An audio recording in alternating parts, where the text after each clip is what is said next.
जी अस्सलाम वालेकुम। स्टार्ट करते हैं ब्लड की पैथोलॉजी से।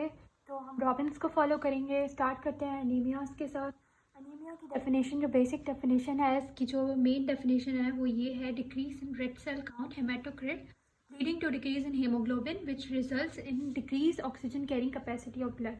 ये इसकी प्रॉपर डेफिनेशन है और हम इसी को फॉलो करेंगे।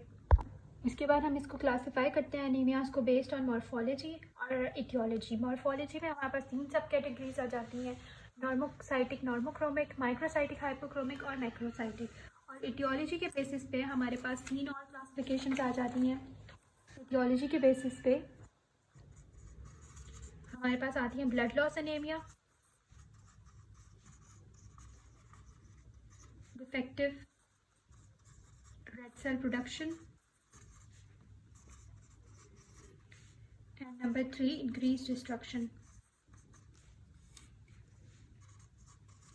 तो इस बेसिस पे हम लोग एनीमियास को क्लासिफाई करते हैं। और ओके, सो हमारे पास एमसीवी जो होता है वो मीन कॉर्पस्कुलर वॉल्यूम होता है। इसकी जो हमारे पास नॉर्मल रेंज है वो 80 to 100 है। और एमसीएचसी जो होता है हमारे पास मीन कॉर्पस्कुलर हीमोग्लोबिन होता है। अब हमारे पास नॉर्मोसाइटिक जो होता है हम नॉर्मल साइज़ को कहते हैं, और नॉर्मोक्रोमिक हम लोग नॉर्मल हीमोग्लोबिन कंसंट्रेशन को कहते हैं। इस तरीके से अगर हमारे पास माइक्रोसाइटिक होगा तो मतलब उसके अंदर साइज़ जो होगा आरबीसी का वो नॉर्मल से कम होगा। मैक्रोसाइटिक होगा इसका मतलब 100 से ज़्यादा उसका साइज़ होगा। और हीमोग्लोबिन के बेसिस पे हम लोग डिस्क्राइब करते हैं हाइपोक्रोमिक, नॉर्मोक्रोमिक, इस तरीके से। तो अगर हाइपोक्रोमिक होगा तो इसका मतलब होगा कि हीमोग्लोबिन की कंसंट्रेशन हमारे पास डिक्रीज्ड है। और अगर हमारे पास नॉर्मोक्रोमिक होगा तो इसका मतलब वो नॉर्मल साइज़ का है। उसके बाद हमारे पास नॉर्मोसाइटिक, नॉर्मोक्रोमिक में आप देख सकते हैं हमारे पास 3-4 क्लासिफिकेशंस आती हैं। एक्यूट ब्लड लॉस होता है हमारे पास, haemolytic anaemias, aplastic anaemia, leukaemias और लिम्फोमास, मैलिग्नेंसीज होते हैं। ये वो कंडीशन है in which size and haemoglobin content of RBCs is normal but number of RBCs is decrease. Aplastic anaemia जो होता है हमारे पास ब्लड बोन मैरो फेलियर की वजह से होता है, और हमारे पास ब्लड लॉस एनीमिया होता है, हीमोलाइटिक एनीमियाज होते हैं। ये सारी जो क्लासिफिकेशंस हैं ये हमारे पास नॉर्मोसाइटिक, नॉर्मोक्रोमिक के अंदर आती हैं। उसके बाद हमारे पास जो है माइक्रोसाइटिक एनीमियाज होते हैं, माइक्रोसाइटिक हाइपोक्रोमिक एनीमियाज होते हैं। उसके बाद हमारे पास जिनके अंदर हमारे पास आरबीसी जो होते हैं स्मॉलर इन साइज होते हैं और हीमोग्लोबिन की कॉन्सेंट्रेशन जो होती है वो भी कम होती है हमारे पास। तो उसके अंदर हमारे पास आयरन डेफिशिएंसी एनीमिया आ जाता है, thalassaemia trait, sideroblastic anaemia, anaemia of chronic disease और ऑटो इम्यून डिसऑर्डर्स आ जाते हैं। इनको हम आगे और अपनी वीडियोस में हम लोग इनको और डिस्कस करेंगे, लेकिन फ़िलहाल ये जो है क्लासिफिकेशन है और ये एक बेसिक ओवरव्यू है एनीमियास का। उसके बाद फिर हमारे पास मैक्रोसाइटिक एनीमियास आ जाते हैं। उसके अंदर हमारे पास chronic liver disease, alcoholism, reticulocytosis, hypothyroidism, haemolytic anaemias की वजह से ये सब हो सकते हैं मैक्रोसाइटिक। तो ये होता है। उसके बाद फिर हमारे पास इसकी पैथोफिजियोलॉजी है।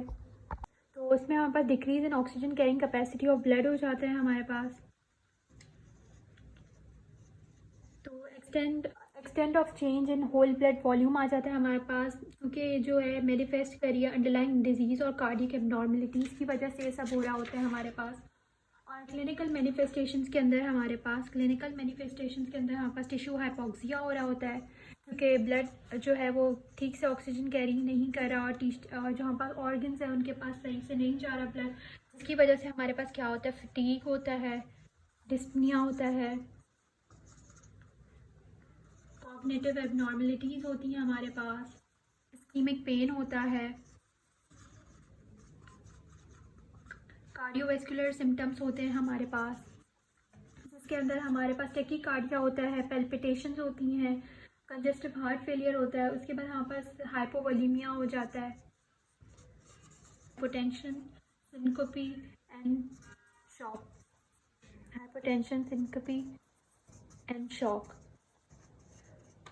और हम लोग लैब टेस्ट कैसे करते हैं, एनीमिया को डिटेक्ट कैसे करते हैं, तो हम सीबीसी करते हैं। सीबीसी करेंगे हम लोग, एमसीवी देखेंगे, एमसीएचसी देखेंगे, एमसीएच देखेंगे, हम हेमाटोक्रिट देखेंगे, ये सब टेस्ट करवाएंगे हम। सीरम आयरन टोटल हम लोग वो देखेंगे, आयरन प्रोफाइल देखेंगे हम, ट्रांसफेरेंस ड्यूरेशन देखेंगे, vitamin B12 and folate levels देखेंगे हम कि बंदे को कोई मैक्रोसाइटिक एनीमिया तो नहीं है, क्योंकि वो अक्सर डेफिशिएंट होते हैं उनमें। हीमोग्लोबिन यूरिया देखेंगे हम, सीरम हेप्टोग्लोबिन देखेंगे, और ये सब करवाएंगे। ये एक बेसिक ओवरव्यू था अनीमियाज़ का। अब आगे हम लोग एक एक अनीमिया को जो है डिटेल में डिस्कस करेंगे। तो नेक्स्ट वीडियो में हम आयरन डेफिशिएंसी अनीमिया को डिस्कस करते हैं। Thank you.